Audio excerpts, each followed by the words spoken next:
Hello दोस्तों, स्वागत है आप सभी का समसामयिक घटना चक्र के इस ऑनलाइन प्लेटफॉर्म पर। मैं मोहित आप सभी का हार्दिक स्वागत करता हूं आज अपने इस वीडियो में। चर्चा करेंगे 10 जुलाई 2026 के इंपॉर्टेंट करंट अफेयर जो आपकी परीक्षा के दृष्टिकोण से इंपॉर्टेंट है। To the point current affair पे इस क्लास में हम लोग डेली चर्चा करते हैं। शाम को 7:30 बजे वीडियो क्लास आती है जिसमें हम लोग daily newspaper based current affair पे एक साथ चर्चा करते हैं। चलिए देखते हैं कौन कौन सी खबरें आज की परीक्षा के दृष्टिकोण से इंपॉर्टेंट न्यूज़पेपर में रही है। पहली खबर क्या है, भारत और इंडोनेशिया ने प्रम्बानंद मंदिर है ना, प्रम्बानंद मंदिर, यहां पर देखा जाए संयुक्त पुनर्स्थापन परियोजना स्टार्ट किया। अब ये प्रम्बानंद मंदिर कहां पर अवस्थित है? इंडोनेशिया में अवस्थित है। और देखा जाए, चूंकि आप जानते ही हैं कि पीएम नरेंद्र मोदी अभी हाल ही में इंडोनेशिया की यात्रा पर गए हुए थे, उसी दौरान उनको देखा जाए तो इंडोनेशिया का सर्वोच्च नागरिक सम्मान भी प्रदान किया गया। ठीक, चर्चा करते हैं पॉइंट्स पर। तो प्रधानमंत्री नरेंद्र मोदी और इंडोनेशिया के राष्ट्रपति प्रोबोवो सुबियांतो ने योमाकार्ता स्थित प्रम्बानंद मंदिर में संयुक्त संरक्षण परियोजना स्टार्ट की है। ठीक है, अब खास बात यह है कि ये जो प्रम्बानंद मंदिर है ना, देखा जाए तो यूनेस्को विश्व धरोहर स्थल है। यूनेस्को विश्व धरोहर स्थल है। प्रम्बानंद मंदिर यूनेस्को विश्व धरोहर स्थल है जिसका संरक्षण दोनों देशों के साझा सांस्कृतिक विरासत को सुदृढ़ करेगा। आगे चर्चा की जाए तो भारतीय पुरातत्व सर्वेक्षण इस संयुक्त पुनर्स्थापन परियोजना में भारत के प्रमुख कार्यान्वयन संस्था होगी। चर्चा की जाए तो यह पहल भारत इंडोनेशिया के सभ्यतागत संबंधों और सांस्कृतिक सहयोग को और मजबूत करने की दिशा में महत्वपूर्ण कदम माना जा रहा है। आगे चर्चा करें, अगली खबर क्या है, अमेरिका यूक्रेन को पैट्रियट वायु रक्षा प्रणाली उत्पादन का लाइसेंस देगा। यहां पर देखा जाए जो वायु रक्षा प्रणाली है पैट्रियट, परीक्षा के दृष्टिकोण से इंपॉर्टेंट हो जाता है। किस देश की वायु रक्षा प्रणाली है? तो ये देखा जाए अमेरिका की वायु रक्षा प्रणाली है। और यूक्रेन को देखा जाए इसके उत्पादन के लिए लाइसेंस प्रदान करेगा अमेरिका। ठीक, चर्चा की जाए तो अमेरिकी राष्ट्रपति डोनाल्ड ट्रंप ने नाटो शिखर सम्मेलन के दौरान यूक्रेन को पैट्रियट वायु रक्षा प्रणाली के उत्पादन तथा लाइसेंस देने की घोषणा की। देखा जाए तो इस पहल का उद्देश्य क्या है? रूस के मिसाइल हमलों से यूक्रेन की वायु रक्षा क्षमता को और ज्यादा सुदृढ़ करने के उद्देश्य से यह पैट्रियट वायु रक्षा प्रणाली का लाइसेंस देखा जाए तो यूक्रेन को प्रदान किया जाएगा। ठीक है, जिसका निर्माण यूक्रेन कर सकेगा। चर्चा करें तो पैट्रियट वायु रक्षा प्रणाली लंबी दूरी की उन्नत मिसाइल रोधी प्रणाली है जो बैलिस्टिक और क्रूज मिसाइलों को अवरोधित करने की क्षमता रखती है। यहां पर देखा जाए तो यह निर्णय यूक्रेन की रक्षा आत्मनिर्भरता बढ़ाने तथा यूक्रेन अमेरिका रक्षा सहयोग को मजबूत करने की दिशा में महत्वपूर्ण कदम माना जा रहा है। अगली खबर देखते हैं क्या है परीक्षा के दृष्टिकोण से इंपॉर्टेंट। एक रिपोर्ट है, यहां पर देखा जाए अखिल भारतीय उच्च शिक्षा सर्वेक्षण 2023-24 की रिपोर्ट। ये परीक्षा के दृष्टिकोण से बेहद महत्वपूर्ण है और मुख्य परीक्षा के लिए भी इंपॉर्टेंट है। ठीक है, ये आपके मुख्य परीक्षा के लिए महत्वपूर्ण रिपोर्ट है। एग्जाम में डायरेक्टली सवाल यहां से पूछे जाते हैं। देखते हैं, उच्च शिक्षा में वर्ष 2014 से छात्राओं के नामांकन में 42% से अधिक की वृद्धि दर्ज की गई है, ये रिपोर्ट कहती है। ठीक है, अखिल भारतीय उच्च शिक्षा सर्वेक्षण 2023-24 की रिपोर्ट है। इसके अनुसार उच्च शिक्षा में कुल नामांकन, जो सकल नामांकन है जिसको आप ग्रॉस एनरोलमेंट रेशियो कहते हैं, ये बढ़कर देखा जाए कितना हो गया है, टोटल एनरोलमेंट यानी कि ग्रॉस एनरोलमेंट देखा जाए कितना हो गया है 4.50 करोड़ यानी कि 4,50,00,000 हो गया है, जो कि 2014-15 की तुलना में 31% अधिक है, 31.5% अधिक है। देखा जाए छात्राओं का नामांकन 1.57 करोड़ से बढ़कर 2.24 करोड़ हो गया है। ठीक है, जिसमें 42.2% की वृद्धि देखी गई है। आगे चर्चा की जाए तो लिंग समानता सूचकांक, ठीक है, लिंग समानता सूचकांक 1.08% रहा तथा महिला सकल नामांकन अनुपात यानी कि ग्रॉस एनरोलमेंट रेशियो जो है फीमेल्स का वो कितना रहा, वो 31.2% हो गया है बढ़कर।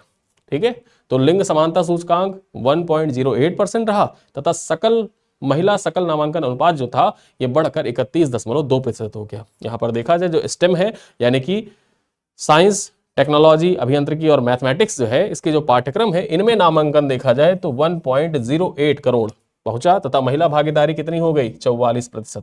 यानी कि जो स्टेम है, स्टेम साइंस, टेक्नोलॉजी, फिर उसके बाद में देखा जाए इंजीनियरिंग और मैथमेटिक्स, ठीक, इसमें जो महिलाओं की भागीदारी है कितनी है 44% है। ठीक, तो ये महत्वपूर्ण रिपोर्ट है, आपके परीक्षा के दृष्टिकोण से इंपॉर्टेंट भी है, अखिल भारतीय उच्च शिक्षा सर्वेक्षण रिपोर्ट। चलिए आगे देखते हैं, अश्वत्थ ये भारत के 98वें शतरंज ग्रैंड मास्टर बन गए हैं। यहां पर देखा जाए तमिलनाडु के 17 वर्षीय अश्वत्थ यश ने पुणे अंतरराष्ट्रीय राउंड रॉबिन शतरंज प्रतियोगिता में उत्कृष्ट प्रदर्शन कर भारत के 98वें ग्रैंड मास्टर बनने का गौरव प्राप्त किया है। यहां पर चर्चा करें तो अश्वत्थ ने अंतिम दौर में कन्नन वैद्यनाथन को पराजित कर आवश्यक ग्रैंड मास्टर नाम पूरा कर लिया अपना। यानी कि देखा जाए यहां पर 3 ग्रैंड मास्टर नाम होना चाहिए तभी कोई व्यक्ति ग्रैंड मास्टर बनता है, और यहां पर जो कन्नन वैद्यनाथन है इनको पराजित कर अश्वत ने अपना जो अंतिम ग्रैंड मास्टर नॉर्म था उसको हासिल कर लिया और इसी के साथ ही 98वें शतरंज ग्रैंड मास्टर बन गए। चर्चा की जाए तो वर्ष 2025 में उन्होंने जर्मनी के ग्रैंको ओपन तथा बुडापेस्ट प्रतियोगिता में उत्कृष्ट प्रदर्शन करते हुए अपने ग्रैंड मास्टर नॉर्म को अर्जित किया था। यहां पर देखा जाए तो यह उपलब्धि भारत की बढ़ती शतरंज क्षमता तथा वैश्विक स्तर पर देश की मजबूत खेल स्थिति को प्रदर्शित करता है। आगे चर्चा करें, विकसित भारत शिक्षा अधिनियम के तहत 5 क्षेत्रीय समितियों का गठन। ठीक है, विकसित भारत शिक्षा अधिनियम के तहत 5 क्षेत्रीय समितियों का गठन किया गया है। यहां पर देखा जाए विकसित भारत शिक्षा अधिनियम विधेयक के तहत 5 क्षेत्रीय समितियों के गठन का प्रस्ताव है जो राज्यों की उच्च शिक्षा से जुड़े मामलों की स्थानीय स्तर पर समाधान करेगा। यहां पर बात करें तो संयुक्त संसदीय समिति मानसून सत्र में विधेयक पर अपनी रिपोर्ट प्रस्तुत करेगी और राज्यों तथा हितधारकों से व्यापक विचार विमर्श भी यहां पर किया जाएगा। चर्चा करें तो विधेयक के अंतर्गत नियामक परिषद होगा, ठीक, मानक परिषद तथा प्रत्यानयन परिषद नामक 3 नई परिषदों के गठन का भी प्रस्ताव दिया गया है। यानी कि ये जो विकसित भारत शिक्षा अधिनियम है इसके तहत समितियां क्षेत्रीय गठित की जाएंगी ही की जाएंगी, लेकिन साथ साथ में देखा जाए 3 नई परिषदों का भी गठन किया जाएगा। वो 3 नए परिषद कौन कौन से है? एक नियामक परिषद है, एक मानक परिषद है और एक प्रत्यानयन परिषद है। ठीक है, यहां पर बात करें तो नई व्यवस्था का उद्देश्य क्या है? ये जो नई व्यवस्था लागू की जाएगी इसका उद्देश्य क्या है? इसका उद्देश्य है उच्च शिक्षा में प्रशासन, गुणवत्ता, मानकीकरण, प्रत्यायन और शिकायत निवारण प्रणाली को अधिक प्रभावी और पारदर्शी बनाना। इसी उद्देश्य से देखा जाए तो यहां पर उच्च शिक्षा में सुधार लाने के उद्देश्य से ये अधिनियम के तहत 5 क्षेत्रीय समितियां गठित की जा रही हैं और साथ ही साथ विकसित भारत शिक्षा अधिनियम लाया जा रहा है। चलिए आगे चर्चा करते हैं। स्वदेशी धनुष तोप से सेना की फायर क्षमता बढ़ेगी। यहां पर जो धनुष तोप थी ना, इसकी देखा जाए जो रेंज थी उस रेंज को और ज्यादा विस्तारित किया जा रहा है, उस रेंज को और ज्यादा विस्तारित किया जा रहा है। मेक इन इंडिया के तहत धनुष तोप को पूर्णतः स्वदेशी बनाया जा रहा है, जिससे इसमें किसी भी विदेशी पुर्जे का उपयोग नहीं रहेगा। यानी कि देखा जाए हर प्रकार से जो विदेशी पुर्जे थे उनको हटाया जाएगा। उन्नयन के बाद धनुष तोप की मारक क्षमता बढ़कर 44 किलोमीटर से अधिक हो जाएगी, जबकि पहले यह क्षमता केवल 36 से 42 किलोमीटर के बीच में थी। ठीक है, और अब यहां पर देखा जाए तो 44 किलोमीटर से अधिक हो जाएगी इसकी क्षमता। बात की जाए तो तोप में स्वचालित गन अलाइनमेंट, इनर्शियल नेविगेशन आधारित लक्ष्य प्रणाली, ऑटो लोडिंग सुविधा तथा ऑन बोर्ड बैलिस्टिक संगणना जैसी उन्नत तकनीकें जोड़ी जा रही हैं। गन कैरीज फैक्ट्री जबलपुर में प्रथम चरण में 44 धनुष तोप का निर्माण उन्नयन किया जा रहा है।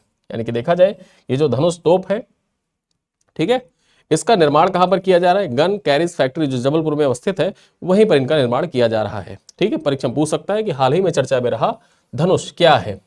मिसाइल है, वायु रक्षा प्रणाली है, ठीक, या फिर ड्रोन है, या फिर तोप है। 4 ऑप्शन दे देगा, आपको एक टिक करना होगा, तो यहां पर याद रखिएगा एक प्रकार का ये तोप है। आगे चर्चा करते हैं। भारत ने आसियान भारत व्यापार समझौते की समीक्षा हेतु 13वीं संयुक्त बैठक की मेजबानी की। जो भारत आसियान व्यापार समझौता था उसकी 13वीं संयुक्त बैठक की मेजबानी किसके द्वारा की गई है? भारत के द्वारा की गई है। और यह बैठक देखा जाए तो 6 से 10 जुलाई 2026 तक नई दिल्ली में आयोजित किया गया था। ठीक है, यह बैठक कहां पर आयोजित किया गया था? नई दिल्ली में इसका आयोजन किया गया था। आगे चर्चा करते हैं। बैठक में सीमा शुल्क प्रक्रिया, व्यापार सुगमता और उत्पत्ति नियम से संबंधित उप समितियों ने लंबित अध्यायों को शीघ्र अंतिम रूप देने पर बल दिया है।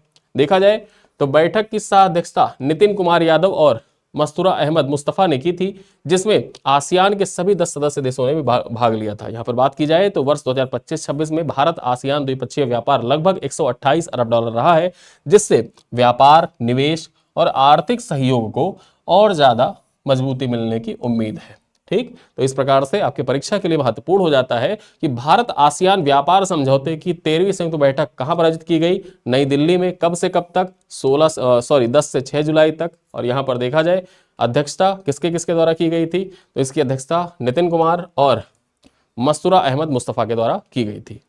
आगे देखते हैं। हैंडलूम हैकाथॉन 2026 का शुभारंभ किया गया है।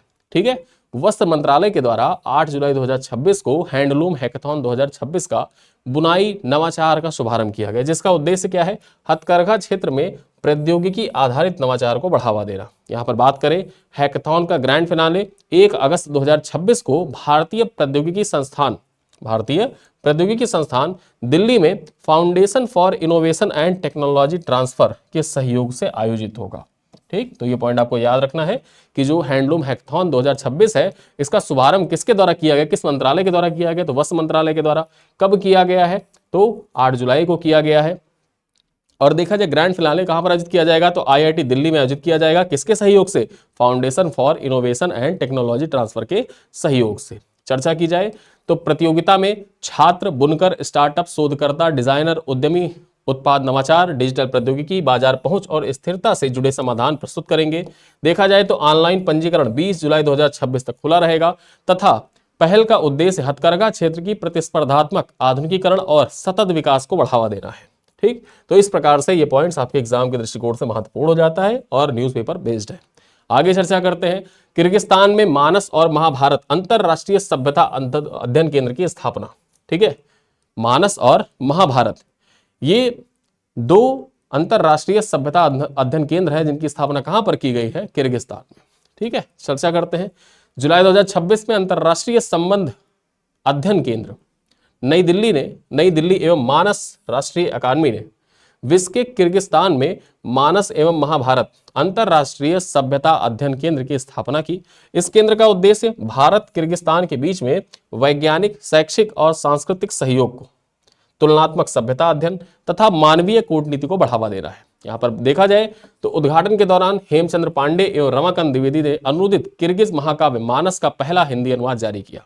ठीक है, तो ये जो मानस है, ये मानस किर्गिज महाकाव्य है और इसका पहला अनुदित संस्करण जो है इसको जारी किया गया। मानस राष्ट्रीय अकादमी अंतरराष्ट्रीय संबंध अध्ययन केंद्र और किर्गिस्तान के 7 विश्वविद्यालयों के बीच में शैक्षणिक सहयोग बढ़ाने हेतु त्रिपक्षीय समझौता ज्ञापन भी हस्ताक्षरित किया गया है। ठीक, तो ये पॉइंट भी आप याद रख सकते हैं कि ये मानस राष्ट्रीय अकादमी, साथ साथ में राष्ट्रीय संबंध अध्ययन केंद्र और किर्गिस्तान के 7 विश्वविद्यालयों के बीच में शैक्षणिक सहयोग को बढ़ावा देने के लिए त्रिपक्षीय समझौता ज्ञापन भी हस्ताक्षरित किया गया है। चलिए आगे देखते हैं। आज की हमारी जो अंतिम खबर है उसको देखते हैं।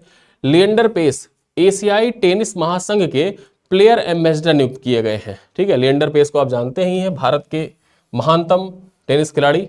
यहां पर देखा जाए इनको एशियाई टेनिस महासंघ के प्लेयर एम्बेसडर नियुक्त किया गया है। चर्चा की जाए तो पूर्व भारतीय टेनिस खिलाड़ी और ओलंपिक पदक विजेता लिएंडर पेस को एशियाई टेनिस महासंघ का प्लेयर एम्बेसडर नियुक्त किया गया है, जिसका उद्देश्य जमीनी स्तर पर टेनिस और युवा भागीदारी को बढ़ावा देना है। यहां पर बात की जाए तो लिएंडर पेस ने 1996 अटलांटा ओलंपिक में पुरुष एकल में कांस्य पदक जीतकर ओलंपिक में पदक जीतने वाले पहले और भारत के एकमात्र टेनिस खिलाड़ी बनने का गौरव प्राप्त किया था। ठीक, तो ये पॉइंट आपको याद रखना है कि ओलंपिक में कांस्य पदक जीतने वाले टेनिस के एकमात्र खिलाड़ी कौन है, लिएंडर पेस है। 1996 में अटलांटा ओलंपिक में इन्होंने कांस्य पदक जीता था। बात की जाए तो वह युगल वर्ग में विश्व नंबर 1 रह चुके हैं तथा 18 ग्रैंड स्लैम खिताब और 2 वर्गों में करियर ग्रैंड स्लैम भी पूरा कर चुके हैं। बात की जाए तो उन्हें अर्जुन पुरस्कार, मेजर ध्यानचंद्र खेल रत्न पुरस्कार, पद्मश्री और पद्म भूषण से सम्मानित भी किया जा चुका है। 2024 में अंतरराष्ट्रीय टेनिस हॉल ऑफ फेम में भी शामिल किया गया था। अंतरराष्ट्रीय टेनिस हॉल ऑफ फेम में भी 2024 में लिएंडर पेस को शामिल किया गया है। ठीक है, यहां पर आप देख सकते हैं फोटो में लिएंडर पेस जी को, और भारत के महानतम देखा जाए टेनिस खिलाड़ी है ये। ठीक, तो इस प्रकार आज अपने इस वीडियो में हम लोगों ने न्यूज़पेपर में रहे महत्वपूर्ण बिंदु पर चर्चा की है। कुछ प्रश्न है जिनका उत्तर आप कमेंट बॉक्स में दीजिएगा। पहला प्रश्न क्या है कि भारत और इंडोनेशिया के द्वारा संयुक्त पुनर्स्थापन परियोजना किस यूनेस्को विश्व धरोहर स्थल के लिए शुरू की गई है? बोरोबुदूर मंदिर, प्रम्बानंद मंदिर, अंकोर वाट मंदिर या फिर बगान मंदिर? आगे चर्चा करें। क्वेश्चन नंबर 2 है, अखिल भारतीय उच्च शिक्षा सर्वेक्षण 2023-24 की रिपोर्ट के अनुसार उच्च शिक्षा में छात्राओं का नामांकन में वर्ष 2014-15 की तुलना में कितनी वृद्धि दर्ज की गई है? 31.5% की वृद्धि, 35.8% की वृद्धि, 42.2% की वृद्धि या फिर 44% की वृद्धि? ठीक है, क्वेश्चन नंबर 3 यहां पर हम देखें, भारत के 98वें शतरंज ग्रैंड मास्टर बनने का गौरव किसने प्राप्त किया है? D Gukesh, R Praggnanandhaa, Ashwath Yash, Arjun Erigaisi? Question number 4 है, हैंडलूम हैकाथॉन 2026 का ग्रैंड फिनाले किस संस्थान में आयोजित किया जाएगा? IIT Bombay, IIT Madras, IIT Delhi या फिर निफ्ट दिल्ली?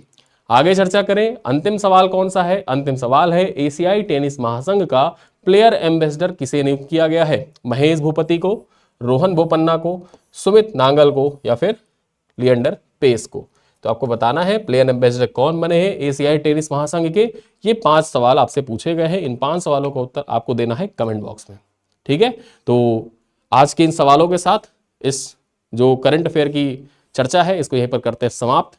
मिलते हैं कल अपने अगली क्लास में, जिसमें हम लोग 11 जुलाई के महत्वपूर्ण करंट अफेयर पे चर्चा करेंगे विस्तार से।